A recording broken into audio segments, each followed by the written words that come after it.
ते महत्त्वाची बातमी. अर्थसंकल्पीय अधिवेशनाचा आजचा चौथा आठवडा आहे. अनुदानाच्या मागण्यांवर चर्चेचा आजचा शेवटचा दिवस आहे.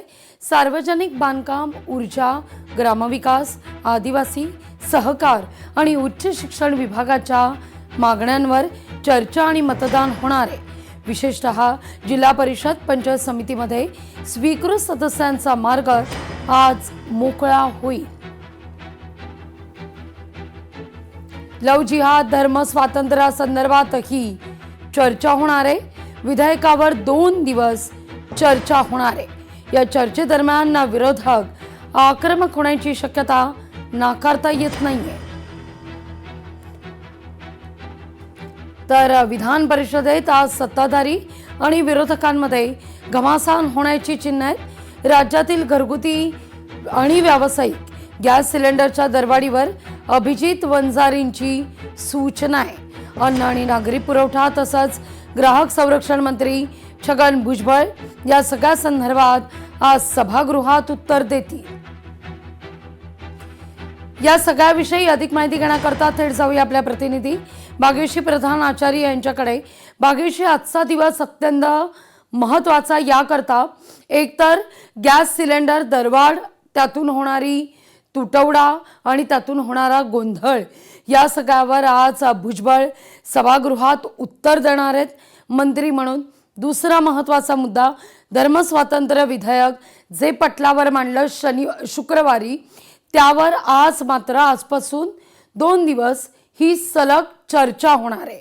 त्यामुळे विरोधक आक्रमक होण्याची चिन्ह दिसत आहेत. नक्कीच लाघवी, आज विरोधक आक्रमक होण्याची चिन्ह तर आहेत. मात्र आपण जर बघितलं तर यावेळी विरोधकांनी फारसा आंदोलनं केली नाहीत असा देखील त्यांच्यावर आरोप होतोय बाहेरून. सत्ताधारी पण करतायत. पण आज नेमकं काय होतं हे बघणं महत्त्वाचं आहे. कारण सगळ्यात महत्त्वाचा मुद्दा जो असणार आहे तो गॅस सिलेंडर. 4 ते 5 म्हणजे साधारण आपण आठवडाभरापासून बघूया की कशा पद्धतीने गोंधळ चाललाय, कशा पद्धतीने गॅसचा काळा बाजार सुरू झालेला आहे, लोकांनी कशा पद्धतीने लाईन लावलेल्या आहेत आणि कशा सामान्य नागरिकांना याचा त्रास होतोय. गॅसचे दरवाढ झालेले आहेत, सिलेंडर घरी घेऊन जाण्यासाठी कर्मचारी रेडी नाहीत, असे अनेक प्रश्न जे आहेत ते गॅसच्या निमित्ताने उभे राहिलेले आहेत. आणि त्यामुळे आज हा जो विषय आहे तो देखील आज सभागृहामध्ये मांडला जाणार आहे. सूचना ज्या आहेत त्या देखील दिल्या जाणार आहेत.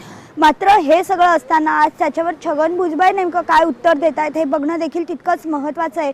कारण एकीकडे इराण, इस्रायल, अमेरिकेचं युद्ध, दुसरीकडे तुटवडा पडलेला गॅस, याचा समन्वय कसा साधायचा, कुठून कशा पद्धतीने गॅस पुरवायचा, हे सगळा जो विषय आहे तो महत्त्वाचा ठरणार आहे आजच्या अधिवेशनात. दुसरा जो विषय आहे हा धर्मस्वातंत्र्याचा विषय आहे. जे विधेयक ठेवण्यात आलेलं आहे ते पास होणार का हे बघणं देखील तितकंच महत्त्वाचं आहे. त्याचं कारण जर आपण बघितलं. तुर्तास धन्यवाद तुम्ही दिलेल्या एकूणच सविस्तर माहिती करता. लोकशाही मराठी ऐका, पहा, जागरूक रहा.